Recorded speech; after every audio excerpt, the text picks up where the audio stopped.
buenas noches, bienvenidos a Ensartes, medio digital de Ayacucho. Estamos desde el Museo Café Ayacuchano, ubicado en Girón Lima 106, y esta noche vamos a conversar con la candidata al Congreso de la República por el partido político Frente Amplio, Luz Morales, quien es candidata al Congreso de la República y va con el número 3. Candidata, muy buenas noches, bienvenido a Ensartes. Buenas noches, por su intermedio, saludar a toda la afición de este medio de comunicación y a nuestros hermanos del pueblo de Ayacucho. También esta noche nos acompaña, como ya es costumbre durante la semana, el analista político Lincoln Onofre. Lincoln, ¿qué tal? ¿Cómo estás? Buenas noches. Bien, candidata, para la población ayacuchana que todavía no la conoce, ¿nos podría resumir quién es Luz Morales, por favor? Luz Morales Calle, provengo de la comunidad Centro Poblado Santiago de Tiquihua, distrito de Guaya, provincia de Víctor Fajardo. Tengo la dicha de pertenecer a dos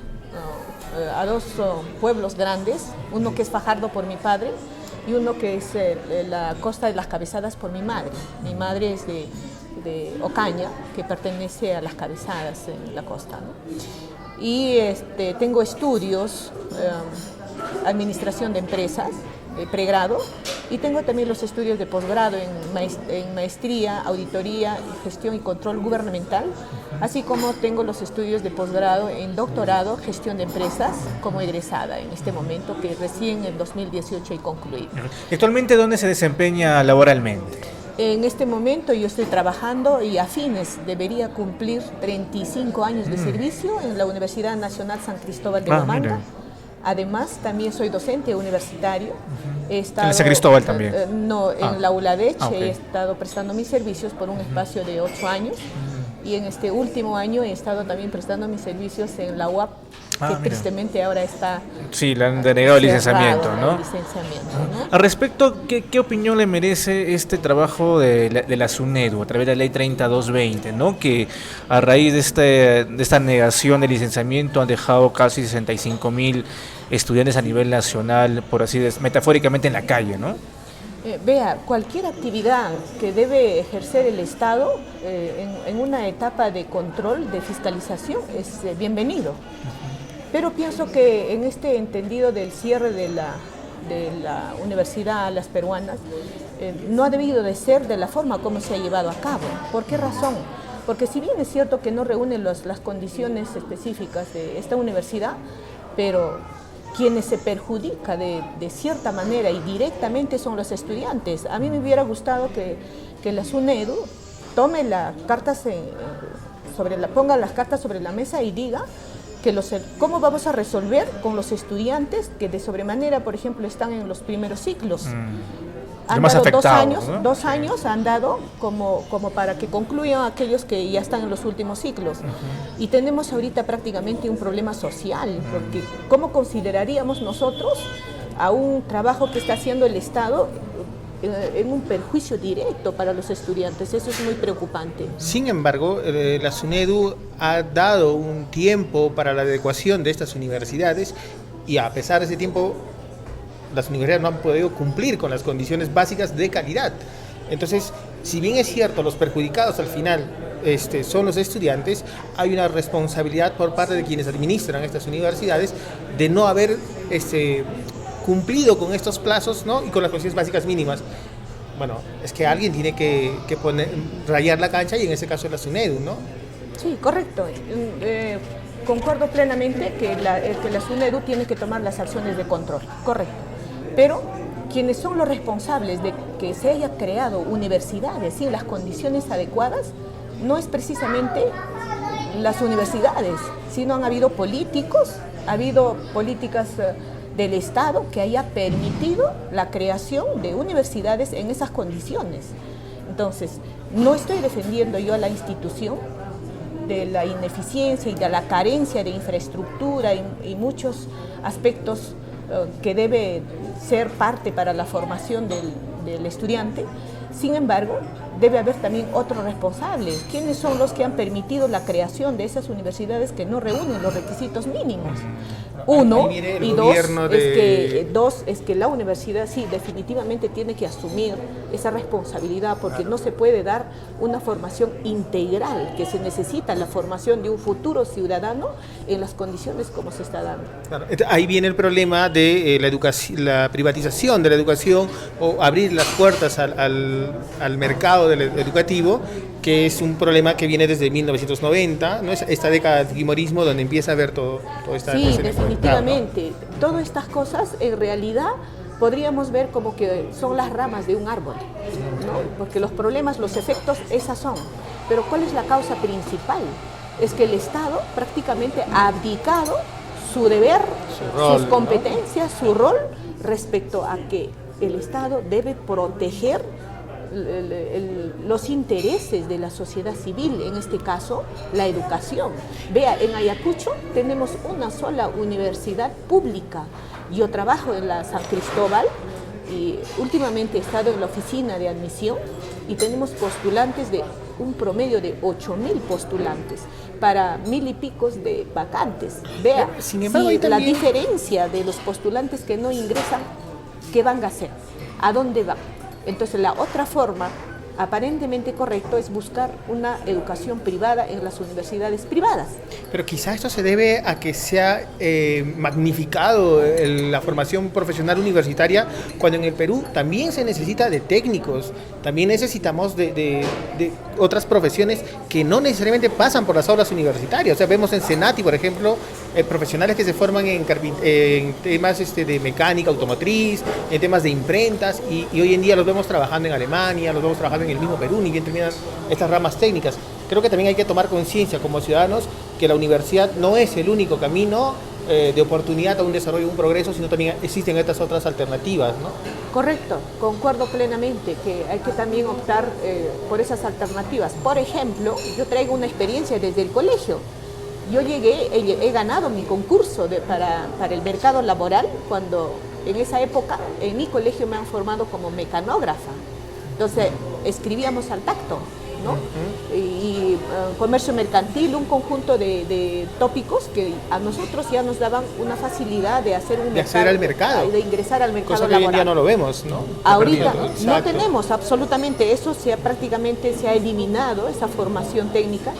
Y también tengo la experiencia de haber estudiado en un instituto técnico, ¿no? Entonces que también me ha fortalecido como formación profesional. Pero ¿qué pasa?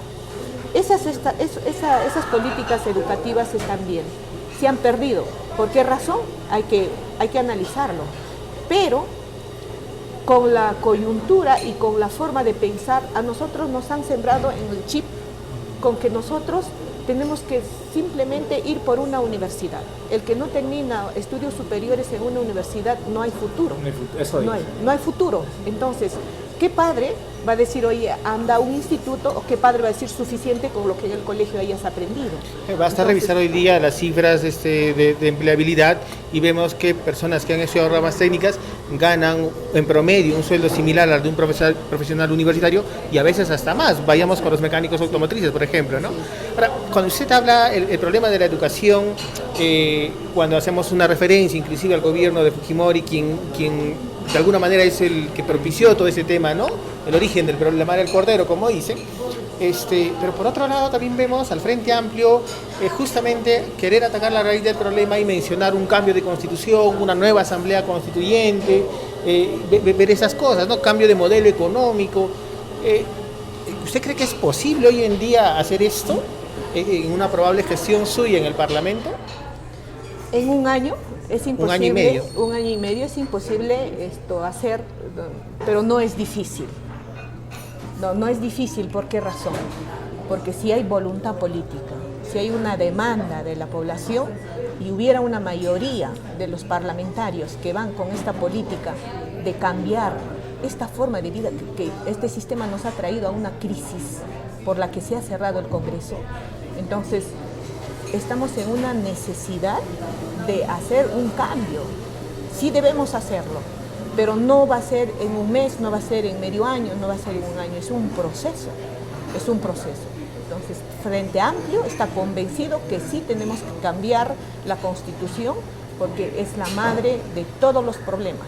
y los problemas en el aspecto social, los problemas en el aspecto económico, en el aspecto político nos han traído la crisis que ya es insostenible. Entonces lo que tenemos que cortar las cosas de raíz, tenemos que hacer cambios de esa manera. Ok, muy bien, Lincoln, candidata, vamos a irnos a un corte rapidísimo, regresamos aquí desde el Museo Café Ayacuchano para seguir conversando con Luz Morales, candidata al Congreso de la República con el número 3 por el partido político Frente Amplio. Ya volvemos. El arquitecto Belaúnde luchó contra todos por la libertad y la democracia del Perú.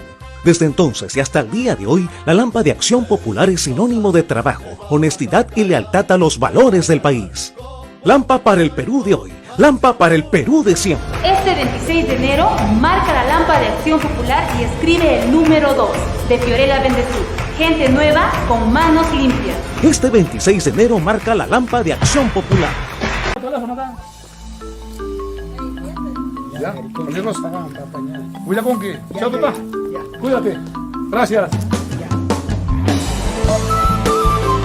Aquí estamos en la provincia de La Mar, ¿ya? Haciendo mi campaña. Así se hace campaña, caminando, hablando con la gente. Estamos en un centro poblado de Huaguillay, más arriba de Sacharajay. Y hay que seguir trabajando. Estamos yendo al Bray, vamos a ir a San Antonio y vamos a conversar con nuestros hermanos cocaleros y vamos a explicar sobre nuestra candidatura, vuestras propuestas, y creo que va a ser bienvenido, ¿no? Y es un placer visitar a pueblos como Baile.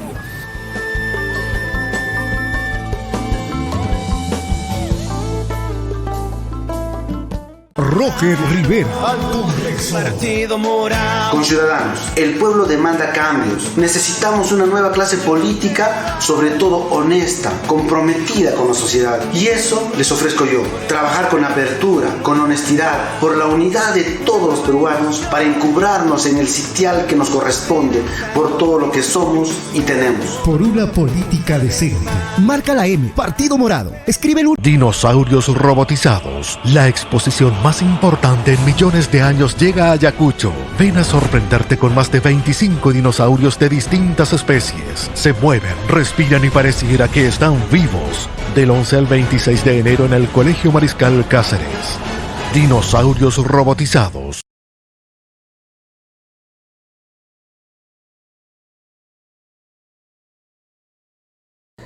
Muy bien, y continuamos aquí desde el Museo Café Ayacuchano, ubicado en Girón, Lima 106. Estamos conversando con la candidata al Congreso de la República, Luz Morales Calles. Ella va por el partido político Frente Amplio con el número 3. Candidata, en el anterior bloque usted mencionaba o daba a entender de que el problema en el país es la Constitución. En ese sentido, desde Frente Amplio, ¿van a pedir, digamos, una nueva constitución a través de una asamblea constituyente o van a hacer, digamos, solo reformas particulares a la Constitución del 93? Frente Amplio está planteando una nueva constitución a través de una asamblea constituyente y con participación popular. ¿Qué significa eso?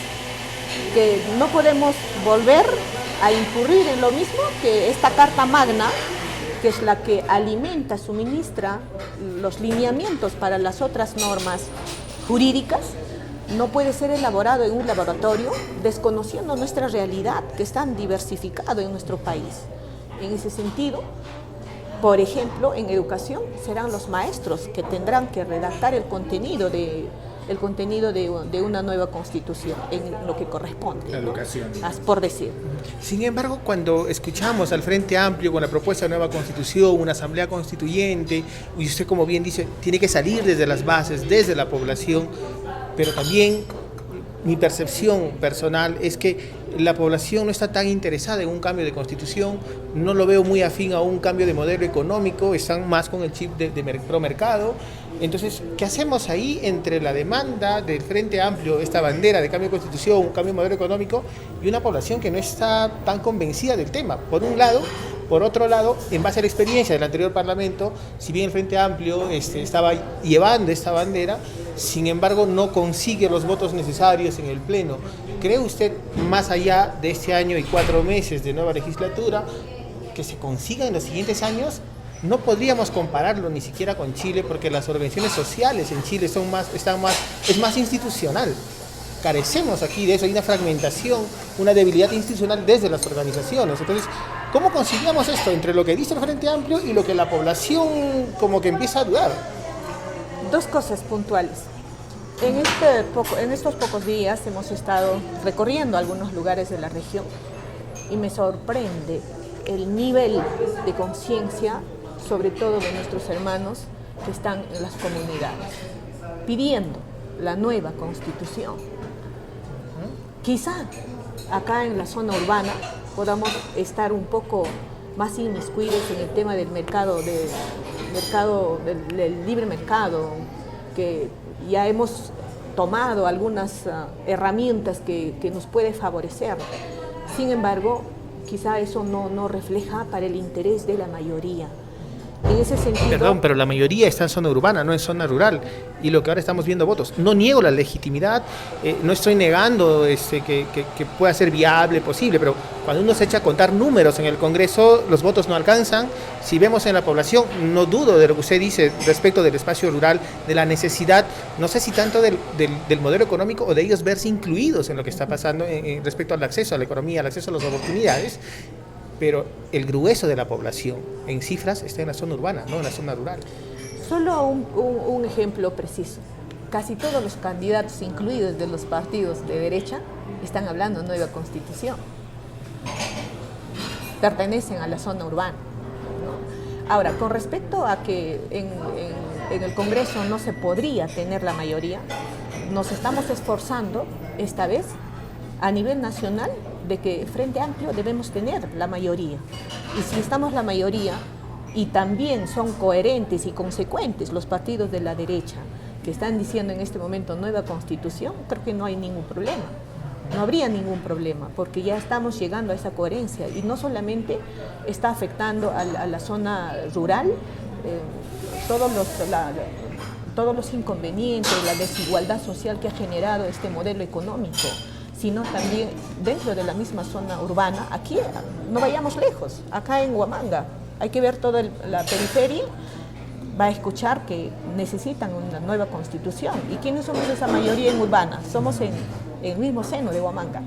Entonces, precisamente no somos la mayoría. Ahora, por el contrario, sí, está la demanda es fuerte, y una de ellas que ha sostenido el cierre del Congreso es justamente esto: cierre del Congreso, nueva constitución, cierre del Congreso, nueva constitución. Entonces estamos en ese camino. ¿Pero realmente una nueva constitución desde cero, o van a coger la constitución del 79 y lo van a adecuar a nuestros tiempos? Mire, ningún cambio puede ser materia de limitación de algunas prácticas, de algunas normas, de algunos aspectos que favorecen, ¿no? Por ejemplo, en el tema de que se concibe a la persona, la Constitución del 79, a las personas nos concibe como sujetos, pero en la Constitución del 93 ya prácticamente nos consideran como objetos comerciables a las personas. Entonces, ¿por qué no coger ese texto y traerlo a vigencia y contextualizar a la actualidad? Entonces, eso es lo que hay que hacer. En el movimiento del Frente Amplio, en el caso de Ayacucho, ¿cuántas candidatas mujeres están yendo en estas elecciones, aparte de usted? En Frente Amplio soy la única. Entonces, ¿podríamos deducir o inferir que solamente están pretendiendo cumplir con la cuota de género, o es que no hay muchas mujeres que puedan participar de la vida política del Frente Amplio? No, yo soy producto de una elección interna con otra compañera. Entonces sí hay mujeres. Las que estamos en un nivel casi de mi generación, relativamente somos pocas, pero traemos un batallón de jóvenes. Pero jóvenes cuando mujeres. uno mira los candidatos, los dos primeros números son varones y usted está ocupando el último número. ¿A qué se debe esto? Hay una explicación muy simple y lo acepto, concuerdo, porque hay que respetar la casa, dicen, ¿no? Yo me he afiliado al Frente Amplio recién este año, en el mes de marzo. Entonces he llegado cuando ya las cosas un poco estaban, sin embargo, me han aperturado en el tema, en la numeración del 2. Pero como tenemos lineamientos de Lima, de la CEN, hemos tratado de coger también dirigentes sociales, porque ahora está alimentando, está nutriéndose el partido, ya no con pseudos dirigentes, con caudillos que nos han traído tantos problemas. ¿Quién es el número uno en la lista del Frente Amplio? El compañero Germán López Lapa. Él es militante. Militante. ¿Y en el número 2? Está el compañero Magno Ortega. ¿Militante? Presidente. Sí, se ha afiliado.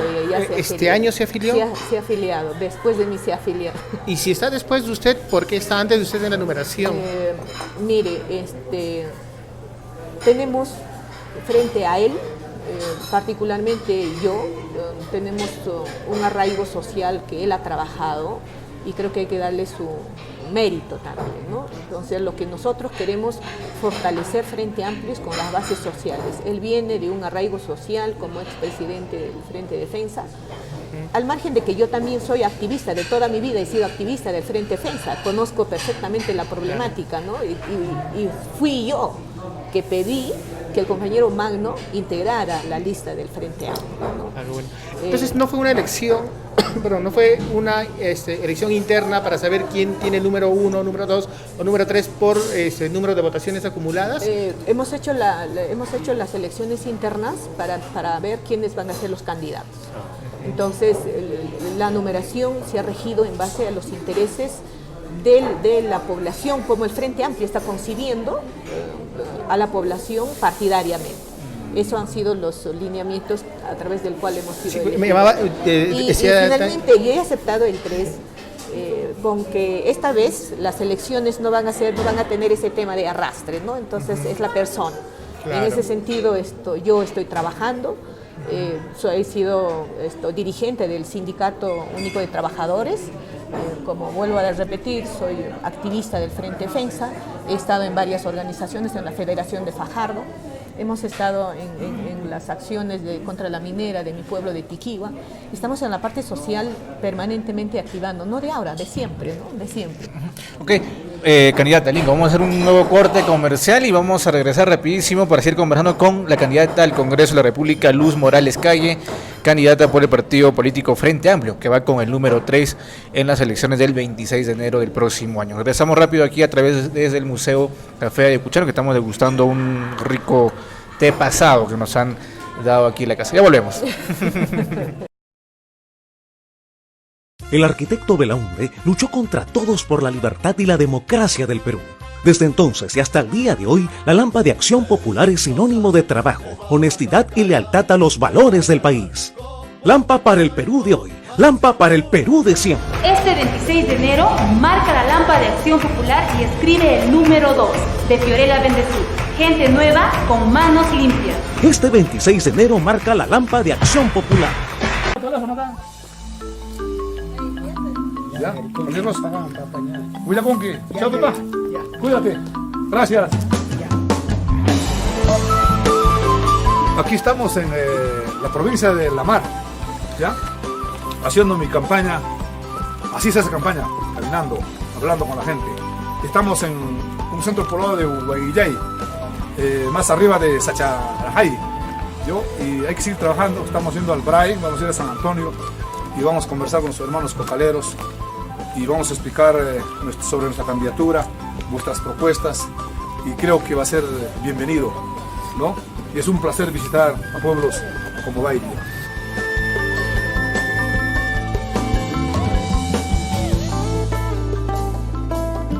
Roger Rivera. Conciudadanos, el pueblo demanda cambios. Necesitamos una nueva clase política, sobre todo honesta, comprometida con la sociedad. Y eso les ofrezco yo. Trabajar con apertura, con honestidad, por la unidad de todos los peruanos, para encumbrarnos en el sitial que nos corresponde, por todo lo que somos y tenemos. Por una política decente. Marca la M, Partido Morado. Escribe el Dinosaurios robotizados. La exposición más importante en millones de años llega a Ayacucho. Ven a sorprenderte con más de 25 dinosaurios de distintas especies. Se mueven, respiran y pareciera que están vivos. Del 11 al 26 de enero en el Colegio Mariscal Cáceres. Dinosaurios robotizados.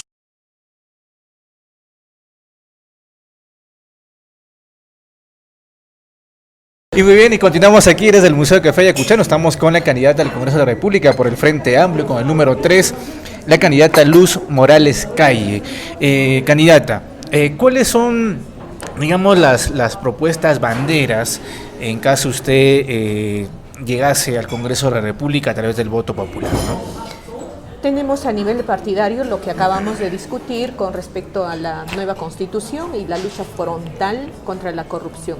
Dos temas fundamentales que son para nosotros a nivel partidario. Pero a nivel de candidatos, que mientras trabajemos ese proceso de la Constitución, tenemos, por ejemplo, en mi caso, estamos llevando la eliminación de la ley que permite la pensión vitalicia a todos los expresidentes, que no me parece que sea justo ni correcto, peor aún considerando cómo los expresidentes están inmersos en actos de corrupción, que han traficado con el presupuesto público, y no es justo que estén percibiendo el presupuesto por muy módico que sea. Ese dinero, ese presupuesto necesitamos para salud, necesitamos para educación y para muchas cosas que nos hacen falta.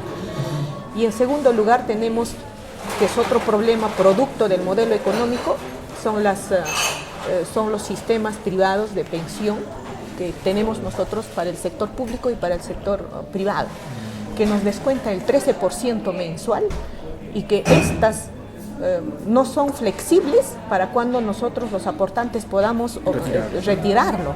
Nos tienen limitaciones, 65 años, y con la forma de alimentación que tenemos, estamos llegando con muchas limitaciones de salud, con muchas carencias económicas, y estas no nos permiten acceder a eso. Y no solamente eso, sino que dice, si bueno, pues falleces antes de los 65 años, esto puede heredarlo a sus hijos.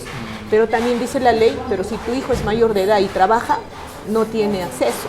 Entonces, ¿dónde queda ese aporte?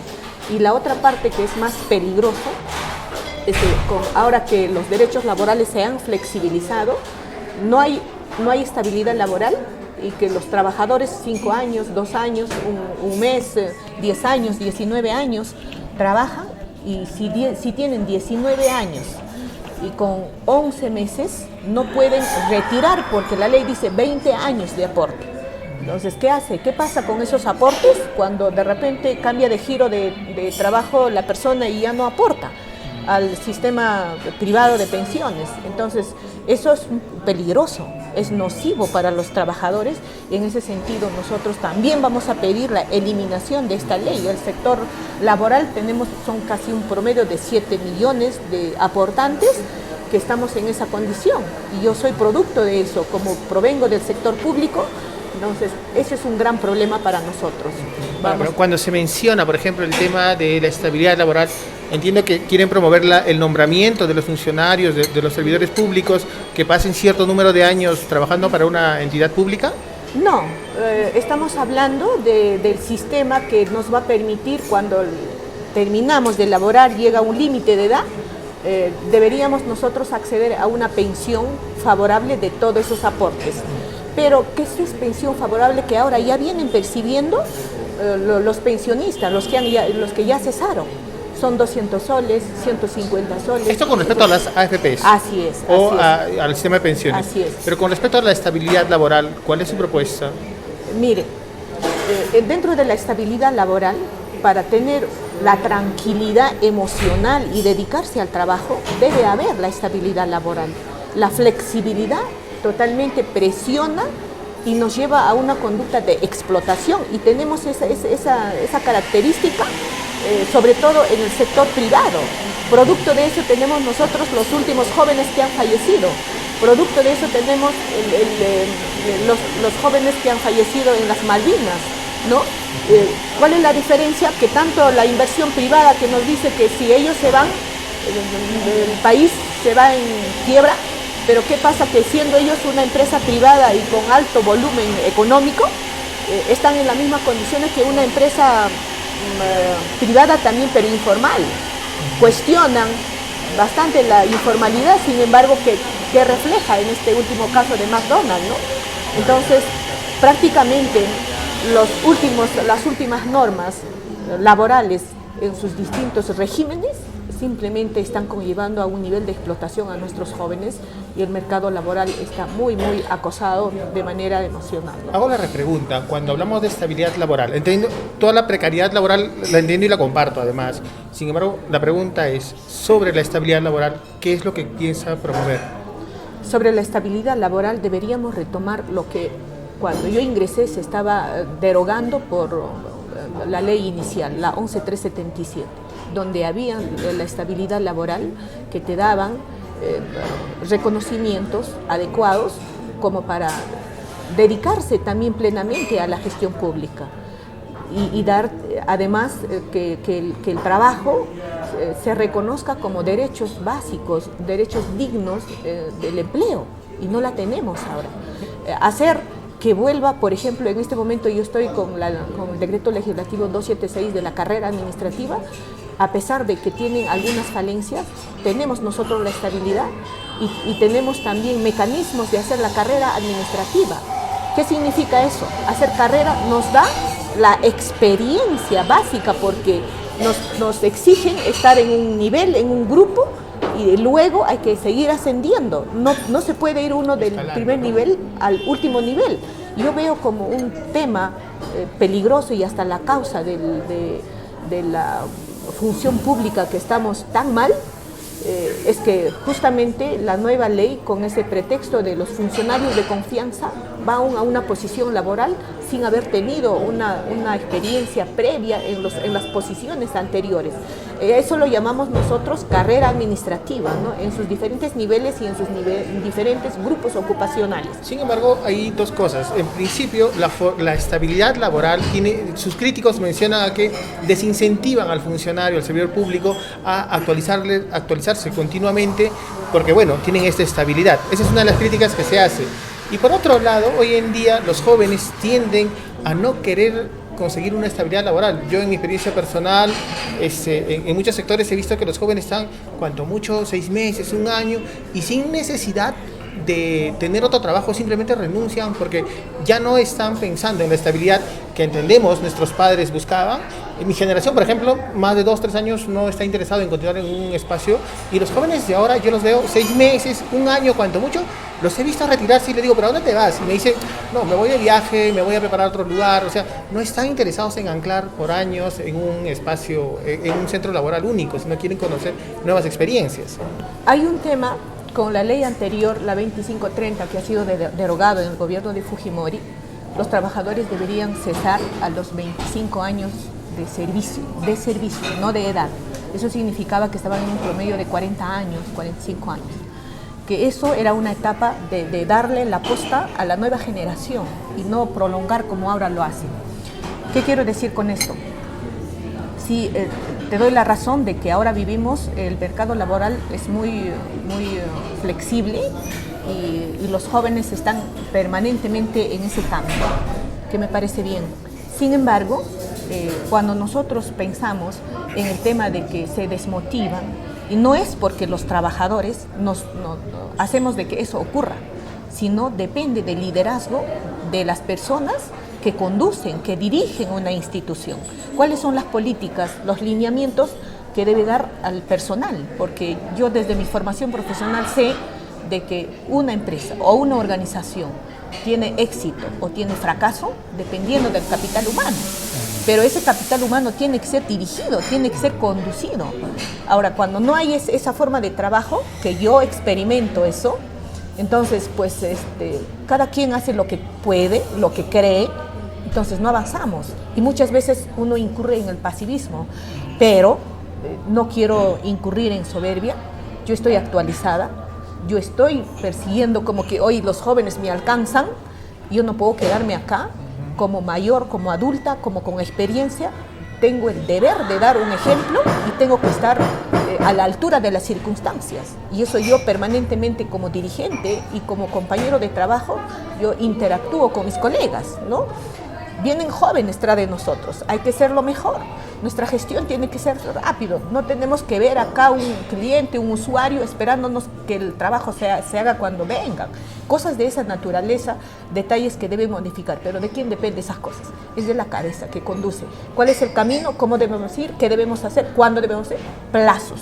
eso que de la fiscalización. No tenemos plazos. Candidata, estamos llegando ya a la parte final del programa, se nos ha pasado rapidísimo el tiempo, Lincoln. Sin embargo, queremos hacer una pregunta que hemos hecho a todos los candidatos.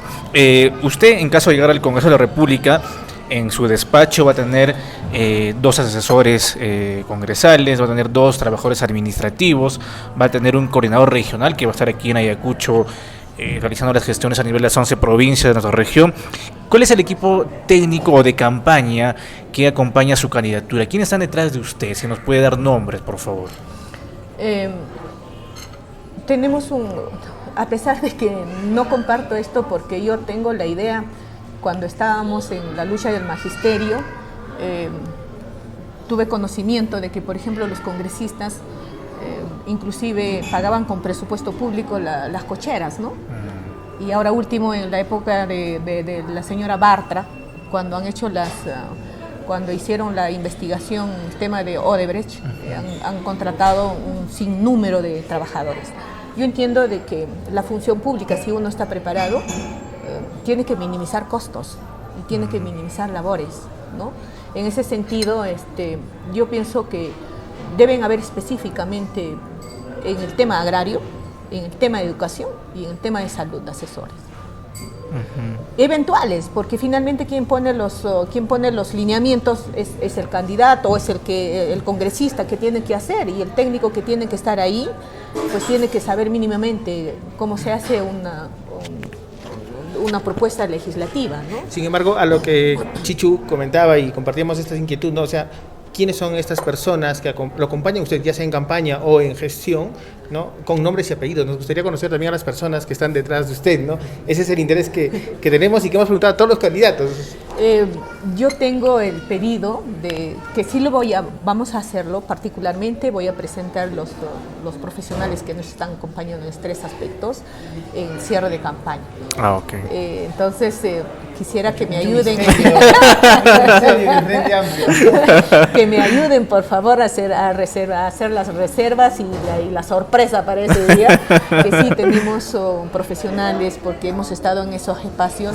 En una época, inclusive, he sido dirigente de los profesionales en Ayacucho, cuando intentamos organizarnos, y sí tenemos buenos profesionales rescatables y que sí podemos hacer una buena labor. Tenemos experiencia, tenemos el equipo, tenemos la formación académica y tenemos sobre todo esa conciencia social, porque conocemos nuestra realidad, porque yo provengo de una comunidad y sé el aspecto social y el aspecto económico que nos lleva, no solamente en la mente, en el corazón y en la sangre, corre por nuestras venas ese trabajo. En actas que hemos intentado, es la única persona que no ha respondido la pregunta con nombres y apellidos, que queden actas, ¿no? Y al igual que Germán López Lapa también, ¿ah? O sea, los de Frente Amplio se han mantenido en reserva. Y eso es un poco, quizá me llama la atención porque tienen todo el derecho de decirlo en cierre de campaña. Sin embargo, creo que los ciudadanos merecemos saber quiénes están ahí para poder evaluar y para poder apostar, creo, por la mejor opción que tendría la región hacia adelante, ¿no? Entonces, ahí está. Hicimos la pregunta. Gracias. Yo le pido, por favor, que así como exigimos transparencia, exigimos honestidad, en esa misma línea, sí vamos a hacer nosotros transparentes en presentar en persona al equipo. Candidata, ya hemos llegado a la parte final, queremos pedirle sus palabras finales. Tiene las cámaras aquí de Ensardes para dirigirse a la población de Cuchana y sobre todo los jóvenes, ¿no? Que todavía pues están un poco indecisos. Hay un bolsón de jóvenes de 18 años que van a votar por primera vez, que están un poco aislados de la política. ¿Qué decirles a ellos, por favor? Pueblo ayacuchano, aquí tienes una hija que va a representar en el Congreso para defender tus derechos básicos, el derecho a la educación, el derecho al trabajo, el derecho a la salud. Me dirijo a mis jóvenes estudiantes para decirles que a ti te piden 2 años de experiencia cuando sales de la universidad en el mercado laboral. Si el Estado no te garantiza tus intereses, no te dan una inducción para entrar al mercado laboral, eso no está bien, eso tiene que cambiar. A las mujeres, sabemos nosotros que la economía que movemos desde nuestros hogares, sabemos y tenemos las estrategias para poder hacer lineamientos generales con respecto al aspecto económico y a la formación de nuestros hijos. A mis colegas del sector público, tenemos la necesidad de eliminar la ley de las AFPs porque es pernicioso, porque es denigrante para nosotros los trabajadores. Pueblo ayacuchano, estoy preparada, tengo formación académica, tengo 35 años de experiencia en gestión pública, te pido tu confianza, no te fallaré, palabra de mujer. Muchas gracias, candidata. Un gusto conocerla y por estar aquí en Ensartes. Lincoln, ha sido un gusto también estar esta noche nuevamente contigo. Ha sido todo por hoy. Nosotros retomamos la transmisión en los próximos días con más candidatos, obviamente, a través de Ensartes Medio Digital de Ayacucho. Muy buenas noches.